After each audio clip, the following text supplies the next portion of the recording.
Magandang araw mga kaibigan.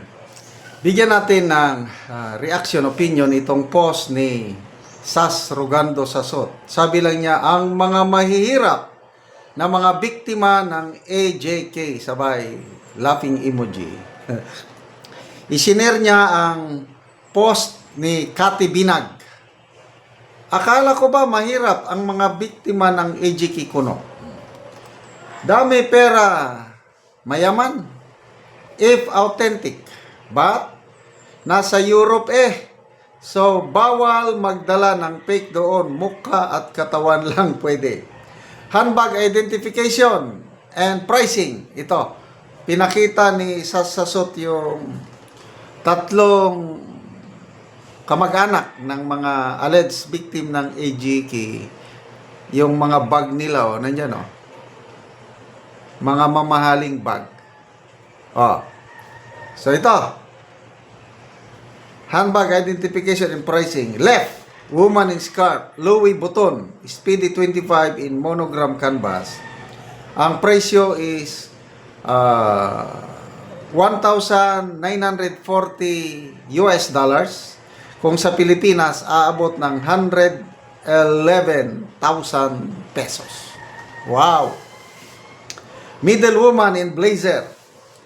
Moinat Gabriel PM in black grain leather. US price is 5,000 US dollars. So, ang presyo umabot ng 288,000 pesos. Right woman. Ito si Sierra Escudero, itong siyang nagsabi na walang gastos ng gobyerno ang biyahe namin dito. Kami lang. Sinong maniwala? Sila lang daw ang gumastos sa kanilang biyahe sa Netherlands. So itong si Sierra Escudero, Louis Vuitton, tama ba ito? Pronunciation, Vuitton. Louis Vuitton Nano Speedy in monogram canvas. Presyo $1,920 US dollars. So ang Philippine price 110,000 pesos. Wow naman, sarap ng buhay, di ba? Ay. Tingnan natin ang reaksyon.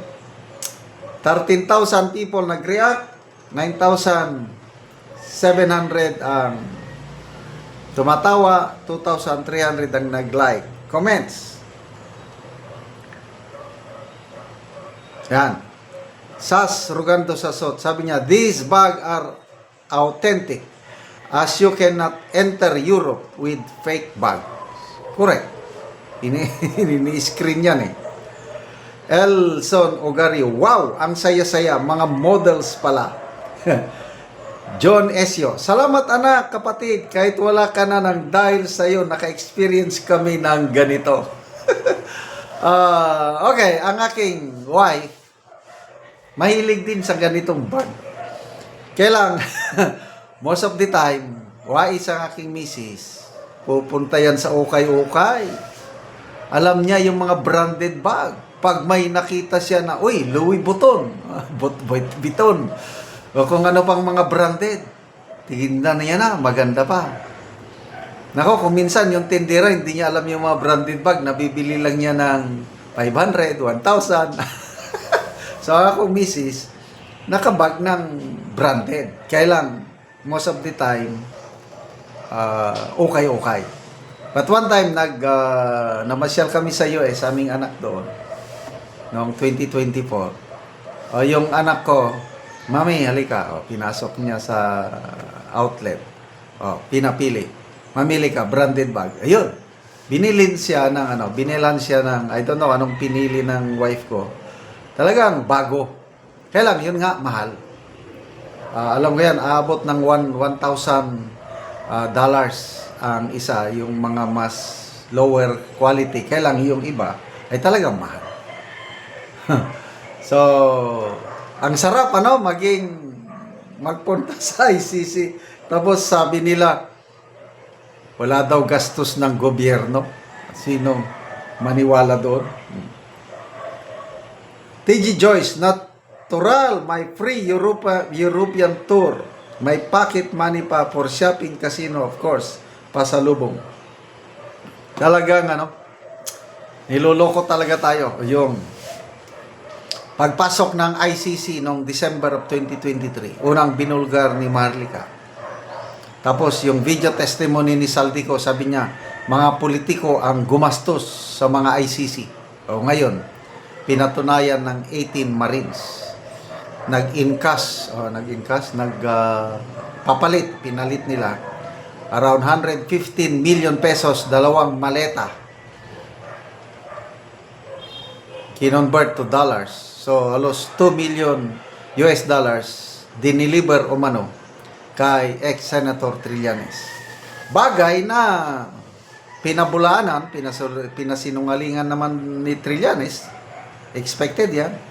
Tapos, sabay babala, kakasuhan ko kayo. Oh, another babala, obstruction of justice yan. Mismo ang ICC ang magsasampa sa inyo ng kaso. Okay, sige, kasuhan nyo. Tatakutin nyo yung mga Marines na yan. Ang dami ng pinagdaan ng labanan yan sa gyera. Kaso-kaso pa kaya. Nakanda yan. Sige. So, konting taste na lang mga kapwa ko DDS. Itong ginagawa nila sa ating Tatay Digong. Ipasakamay na lang natin sa Diyos.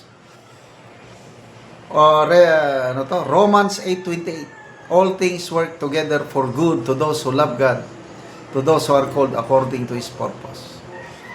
Pagdasal natin ang Duterte family. Ako, every morning, pinagdarasal ko si Tatay Digong, ang kanyang physical, emotional, spiritual health. Then, sana manalo siya sa kaso niya at makabalik ng buhay dito sa Pilipinas. Sana sa 2028 para masaksihan niya ang pag-upo ng kanyang anak sa Malacanang. Salamat mga kaibigan sa inyong pagsubaybay sa ating channel. Nakakatulong kayo ng malaki sa tribong Talandig ng Bukidnon. Dahil ang sweldo natin sa channel na ito is pantulong po sa tribo. Namimigay tayo ng libreng yero at pako para makapagpatayo sila ng mas maayos na tirahan. Panoorin nyo ang video na ito. Karon mo nan iyang matagaan og yero si Kuya. Okay, salamat kayo sa Ginoo nga nainabangan na gyud ko. Nang sin nga niabot. So si Kuya natagaan og yero. So Balay nga nangabuslot na mo ako. ang iyang balay ng kuan ang atop. So mo ni ang hitsura sa balay ni Kuya nga buslot og tuluan na gid kaayo ang ilang kahimtang kung muulan.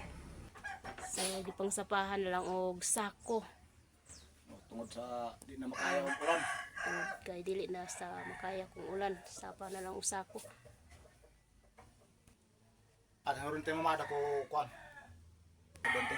At bikunan da. Mga bulsot na gid kaayo.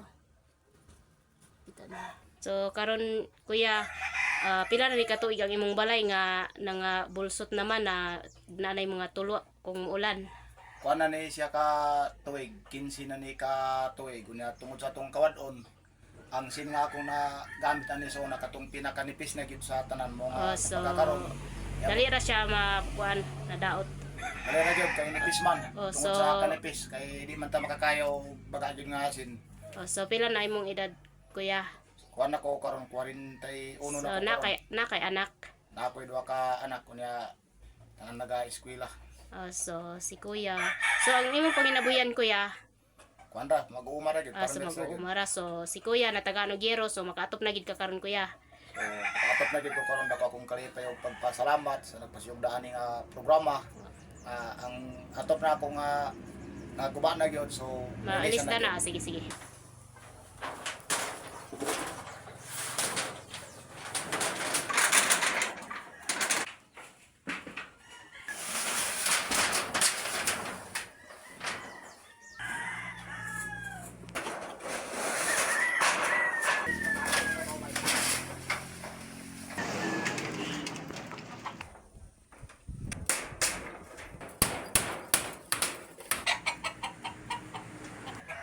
So nahuman na og atop si Kuya sa iyang balay, so dili na gid siya tuluan, nindot na kaayo kay nahuman na gid og atop.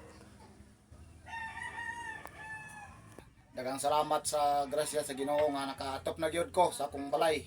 Manginaot ko nga ang nagpasyok dani nga pinagi ni nga mga hinabang, manginaot ko nga dagang pag dagan pa ang matabangan. sa dili lang diri sa among barangay, sa barangay Tagbang kundi Sige. lakip pa sa kinatibukan nga lungsod sa Talakag ang ilang mga tabangan. Dagang kayo Sige. salamat. Okay, sige. Salamat po.